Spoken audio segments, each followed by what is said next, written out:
So what tools or practices would you say helped you most in your early stages of recovery? People, places, and things is a big one that I heard a lot. Mm-hmm. And no matter where you go, you take yourself with you, right? Mm-hmm. So what I had to do was I had to write out a lot of stuff that I went through. Therapy, I suggest. Even still to this day, I have 2 therapists that I talk to. Networking, building a network with women or men. It's always the men with the men and the women with the women. So nothing happens, Yep. And getting uncomfortable and talking about whatever. Sometimes it gets hard to pick up the phone when in relapse mode for some people. I've heard and I've experienced. But some tools that I would suggest is just getting out there, like getting to know other people that's in the same boat as you, and talking. Yeah. Just talking about it, working a program and finding a higher power. I suggest that's probably my first biggest suggestion is finding something that's greater than yourself. Like coming to believe that something higher than you can restore you to sanity while also first admitting that at some point you was insane. I feel like that can also help a lot too. Yeah. I mean, that's a good piece of advice. And adding on to that, would you say there was a specific group or like a support group or a community that you joined to help push you through your recovery journey? And if so, what role did that play in helping you get over the finish line? Well, I can't say that anonymity is a thing. However, there is groups out there that will help you. But my process looked like rehab, a halfway house, which, by the way, I only thought was for people coming out of jail. They have that for people in recovery too.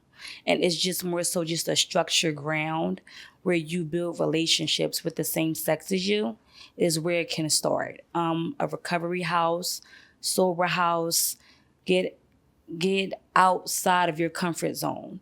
Like I'm from Philadelphia, PA, Northeast Philadelphia, but I'm in Levittown now. That's a place for me where I feel recovery is. You know what I mean? If that makes sense. You remove yourself from the original surroundings. But you do take yourself everywhere you go. It's all about perspective and perception and the mindset that you carry with you. If you want to get sober, you can get sober. If you want to stay sober, you can stay sober. It's really all about perspective change. Yeah. So what do you wish that people better understood about addiction and sobriety? I wish people understood that it is a disease. It is cunning, it is baffling, it is powerful, and it is insidious. When I first got sober, even still to this day, sometimes I have drug dreams, and it changes throughout time. The disease looks like an allergy, right? Called the phenomenon of craving, where my mind would tell me that I can have one puff or one drink or one of something. And then I have that one, and then my body reacts and says, you need more. Yep. And that shows up today, even still in my life, in like Sheen, Chick-fil-A. It still shows up, but I have these tools that helps me maneuver through that. Yeah. Yeah. Okay. So how would you say you maintain your sobriety today? Do you pick up any hobbies or any interests to kind of help shift your focus onto something else? The program I work, I take other women through that program, which helps me get outside of myself by helping another woman achieve sobriety. So like a mentorship? Are you like a mentor? Mentor. You can say that. Yeah, you can say that. I also work in the field of treatment where I am an admissions coordinator for a treatment facility. I have been a staff in treatment. Hobbies for me look like working. Working and mindfulness, I would say. Mindfulness, meditation, yoga, dharma, like just stuff that can help me find myself. Like, I'm still finding myself 2 years later. I just went to like this violin thing. It was like hip hop on strings. Oh, and they played like Dr. Dre on a violin. And like, that was such an experience for me. And I learned that it's something that I like. I'm learning that I like poetry. I like choreography dancing. I like ballet. You know, this is stuff that I'm still learning about myself. Yeah. Keep exploring. I mean, it's all of our first time living, so you got to figure out what works for you. Exactly. Yeah. So how would you say that your physical, your mental, and your emotional health has changed since becoming sober? I would say it started with my spirituality, opening my mind and becoming willing to listen, right? Like, take the cotton out of my ears and put it in my mouth and just listening when I'm out places, when I'm out and about. Learning, I feel like, is something that I have been doing my whole sobriety, right? Like, I don't keep a closed mind. I keep an open mind and I remain teachable, because at the end of the day, I don't know anything. I don't even know what I'm doing.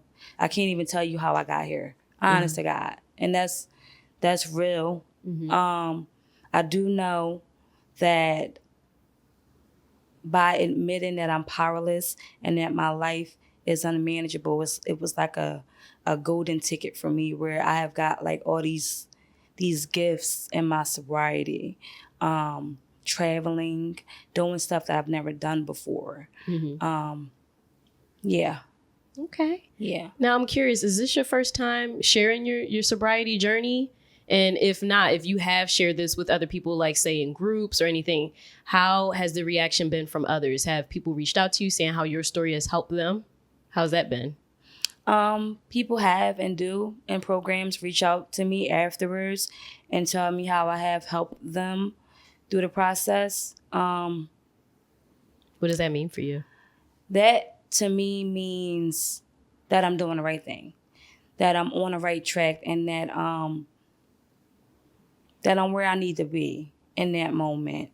I try to stick to the solution. Like, we as like addicts and alcoholics, we know how to drink, we know how to get high, but like, a lot of us don't know that there is a solution. Like, I didn't know that there was a solution. I didn't know that there was a way out of it. And it is a process. Like, you put pen to paper, it's a process, but it's worth it. It's a lot of internal work that is like long overdue, I feel like.